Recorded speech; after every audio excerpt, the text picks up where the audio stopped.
সীমান্তে নিরাপত্তা জোরদার করতে 2010 সাল থেকে কাজ শুরু করে বিএসএফ এর মালদা ফ্রন্টিয়ার। ভারত বাংলাদেশ সীমান্তবর্তী মালদা, দুই দিনাজপুর ও মুর্শিদাবাদের একাংশে প্রায় 550 কিলোমিটার এলাকায় নজরদারি চালান তারা। ফ্রন্টিয়ারের ডিআইজি এবং আইজির সদর কার্যালয় তৈরির জন্য তৎকালীন বাম সরকারের কাছে তারা জমি চায়। 34 নম্বর জাতীয় সড়কের পাশে ওল্ড মালদার নারায়ণপুরে খানিকটা জমিও মেলে।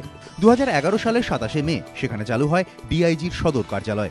বিএসএফ এর দাবি, মালদা ফ্রন্টিয়ারের জন্য 120 একর জমি দরকার ছিল, কিন্তু প্রথমে বাম আমলে ও ক্ষমতা বদলের পর তৃণমূল সরকারকে বারবার বলেও জমি মেলেনি বলে অভিযোগ। বাধ্য হয়ে রাজ্য ছাড়ছে বিএসএফ এর মালদা ফ্রন্টিয়ার।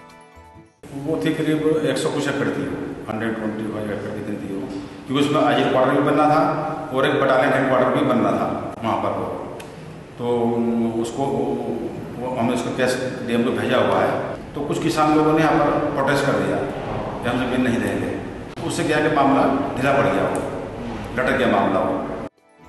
সরকারের জমি নীতিকেই কাঠগড়ায় দাঁড় করিয়েছেন মালদা জেলা কংগ্রেস সভাপতি আবু হাসেন খান চৌধুরী।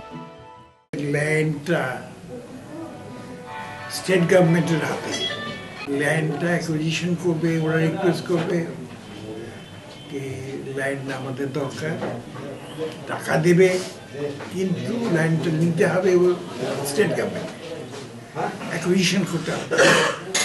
সেটা যদি না করে গভর্নমেন্ট কী করবে? ক্ষতি হলো মালদার, এবং ওরা থাকলে জানেন ওই দিকে নিরাপত্তা ছিল অনেকটা,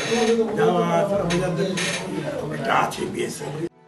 রাজ্যের জমি নীতি নিয়ে প্রশ্ন তুলেছে শিল্প ও বণিক মহলের একাংশ।